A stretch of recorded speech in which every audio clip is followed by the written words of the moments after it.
Hello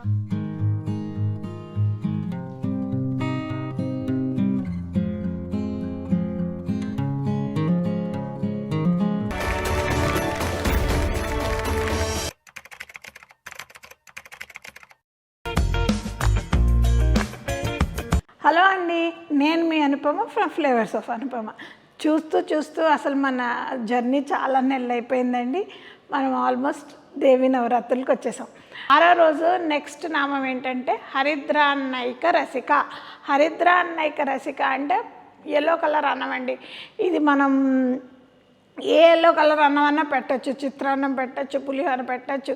నేను మాత్రం పులిహోర చేస్తున్నాను. సింపుల్ మీనాక్షి అమ్మవారి టెంపుల్లో చేసిన పులిహోర ఎలా చేస్తామో చూసుకుందానండి. మనం నెక్స్ట్ పులిహోరకి బియ్యం వండుకుంటున్నాము. సో 1.5 కప్పు నానబెట్టిన బియ్యం కాబట్టి 1.5 కప్పే నీళ్లు పోస్తున్నాను నేను. ఇది 1 కప్పు బియ్యం దీంట్లో వేస్తున్నాను. ఎందుకు ఇంత తక్కువ పులిహోర చేస్తున్నారు అంటే, మామూలుగా ఇంట్లో 2-3 మనుషులు ఉంటారు, 2 రకాలు ఏదో ఒకటి చేసుకుంటాం.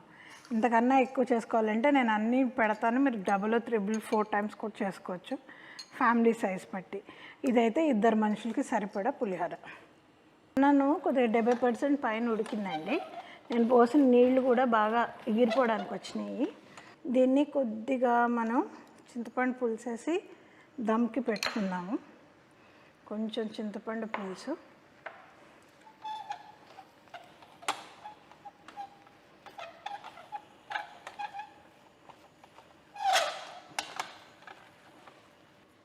కొద్దిగా ఉప్పు వేస్తున్నాను ఇట్లా సరిపడా,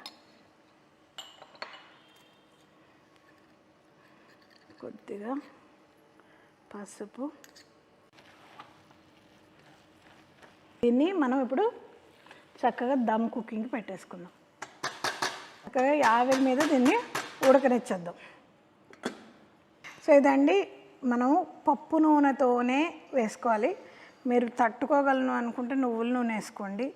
మేము అది తినలేము అనుకుంటేనేమో పల్లి నూనె వేసుకోండి. నేను పల్లి నూనెతో చేస్తున్నాను ఇప్పుడు దీన్ని.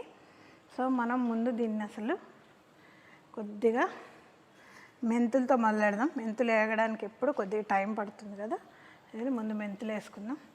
తర్వాత కాసిన పల్లీలు వేసుకుందాం దాంట్లోకి. ఎక్కువ అవసరం లేదు, ఎందుకంటే మనం 2 మనుషులకే చేస్తున్నాం.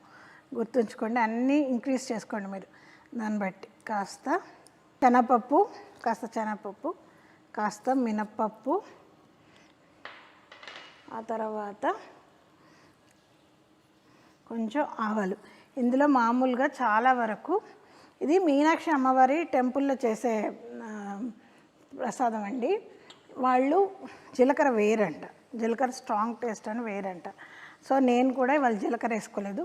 మీకు జీలకర్ర ఇష్టం అనుకుంటే మీరు వేసుకోవచ్చు. సో నేను బాగా ఎక్కువ ఎండుమిరపకాయలు వేస్తున్నాను. సో మనము ఈ ఎండుమిరపకాయలు వేగేదాకా కొద్దిగా నూనెలో దీన్ని వేయించుకుందాం. ఇది easiest pulihora to make. So ఇది వేగిపోయిందండి. దీంట్లో నేను ఒక 4-5 ఎండుమిరపకాయలు తీసి పక్కకు పెట్టుకొని, ఆ తర్వాత దీనికి కరివేపాకు వేసేస్తున్నాను. కొంచెం దీంట్లో మనం పులిహోరలో ఎలాగైనా ఇంగు వేసుకుంటాం కదండి, కొద్దిగా ఇంగు వేస్తున్నాను. So that will do that. నాకు ఆ మీనాక్షి అమ్మవారి టెంపుల్ కళ్ళలో తిరుగుతుందండి.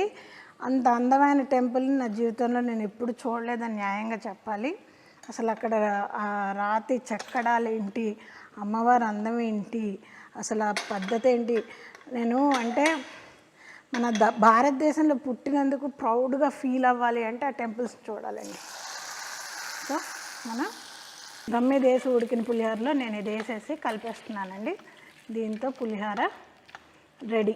సో సింపుల్గా మీరు పెద్ద హడావిడి లేకుండా ఈజీగా పులిహోర చేసుకోవాలి అనుకుంటే, చింతపండు పులుసు ఉడకబెట్టుకునే టైం లేదు, ఓపిక లేదు అనుకున్న వాళ్ళకి ఇది పులిహోర బెస్ట్ పులిహోర. ఇప్పుడు నేను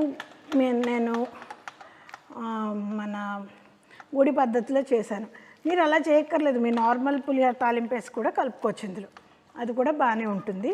కాకపోతే గుడి పద్ధతిలో చేసినప్పుడు పచ్చిమిరపకాయలు కానీ ఎల్లిపాయలు కానీ ఉండవు. సో పచ్చిమిరపకాయలు కారం లేదు కాబట్టి దీని ఇక్కడ ఒక ట్రిక్ ఉంది.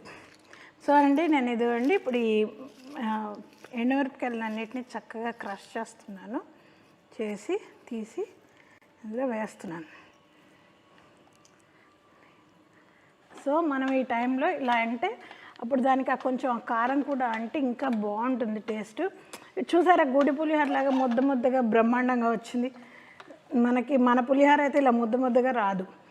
మనం మీనాక్షి అమ్మవారి గుడి పులిహోర అంటే దమ్ పులిహోర ఇవాళ నేర్చేసుకున్నాం.